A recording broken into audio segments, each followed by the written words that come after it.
He's our head of earned media, and we're working together on the same team at Nokia. We're part of the online sales and marketing organization, and we're looking after everything from owned, bought, and earned media for 10 markets, which are as diverse as Bangladesh and Australia. What I want to walk you through today is just very briefly a couple of trends that we see in the marketplace, how digital is becoming more and more pervasive across all touch points, and how that has an effect on overall marketing and how we need to change and rethink the way we market.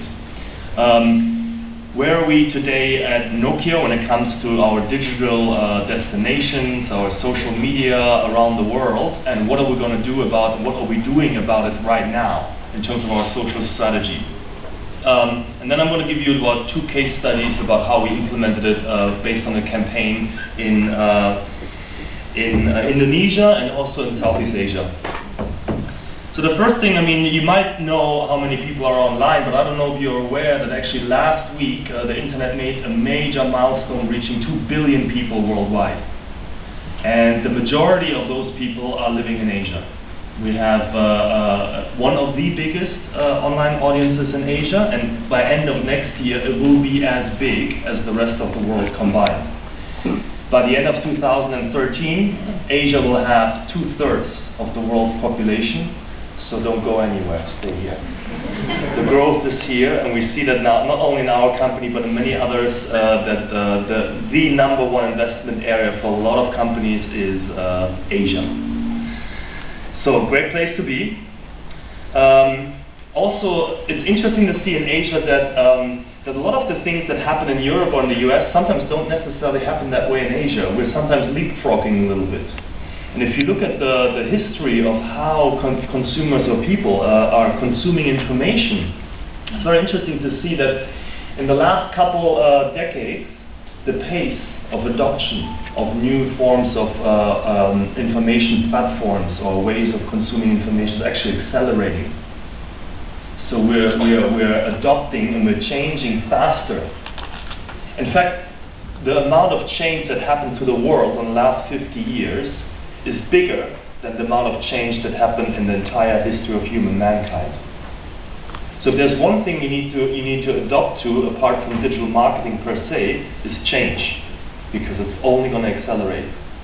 We've seen the first change where internet came along, and we get our head around banners, and search suddenly flared up, and search engine marketing, and then we looked at rich media, and then suddenly social media came about, and the mobile media is about to explode as well, and the location-based marketing, Facebook Places or Foursquare or other location-based services just waiting to be tapped into. So I think one thing we really need to learn is to adapt better to the new realities, and these realities will come faster than ever before. Nokia was actually the first company who classified media along the buckets of owned, like the .com, .mobi, our own channels in the digital space, bought, when we buy media, and earned media. And that classification obviously is siloing a lot of the activities that we're doing a little bit, but it helps us understand the effect our activities have in these areas. The critical thing, what we are doing now, is understanding exactly the relationship between those three. How does the bought media campaign influence the earned media? How does any earned media engagement or activity influence what happens on our owned media? Can we drive some of the earned media buzz into traffic to our own media platforms? And ultimately, how do we convert strangers into customers, into fans? Basically getting them to become advocates.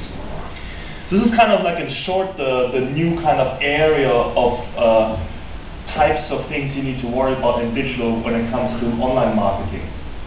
The other fundamental thing is that we need to change the way we market. 87% of consumers don't believe what the brand says about themselves. That means only 13% believe the ads. It used to be the case that they said, 50% of my marketing is not working. But the problem is, I don't know which 50%. The Fornace Group just 2 years ago announced that it's actually not 50% not working, but 70% of all marketing is not working. It's not generating a positive ROI. And still we don't know which 70%. In fact, out of all the marketing happening in Asia, only 30% is measured. So no wonder we don't know what. That's obviously not the case at Nokia, and it's obviously not the case at our digital marketing, where we measure every single impression, every single click, and much, much more important, every single engagement. So we really need to understand, okay, where is this 30% of the marketing which actually is generating a positive ROI, and how can we amplify that? Another interesting thing is when you think about consumers believing things, while 86% don't believe the ads, 76% believe each other. Recommendations from friends and family. How do you get into these conversations? How do you create something that people want to talk about positively with their friends, peers, colleagues, and family? How do you get into these conversations? And we'll show you some of our campaigns which have a fundamental conversation starter aspect to it. The new model of marketing in the 21st century has 4 components in our view. It is conversational, collaborative, experiential, and it's based on value. Collaborative means that we're not talking to consumers anymore, we're talking to prosumers. We want to interact. They want to talk back, they want to interact. It's an interactive marketing environment, not a one-way direction anymore. Conversational, we just talked about it. How do we create marketing that is sparking conversations, that is sparking positive, influential buzz, things like that. Experiential, well, if we just have an ad or a marketing message to offer, it's not enough. We need to engage people. We need to create experiences that people want to spend time with. And we are doing that. If the model of reach and frequency and GRPs and interrupting people and what we heard before, shoving messages down the throats of consumers is over, then we need to look at a new model of engagement. How do we engage? It's not enough to show someone an ad anymore. They actually need to react to it, and they need to actually interact and do the action, the conversions that you're after as a marketer. And last but not least, it has to be more value. It can't just be an advertising message. You need to bring something to the table. Just think about the average consumers around the world. Every day, we are bombarded with 3,500 to 5,000 advertising messages in all sorts of platforms. How do you get your message to cut through that clutter? How do you get heard? How do you get some sort of attention to your brand and product?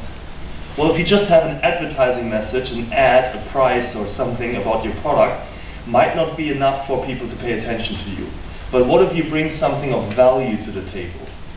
Some piece of content, a service, maybe a free app for your phones.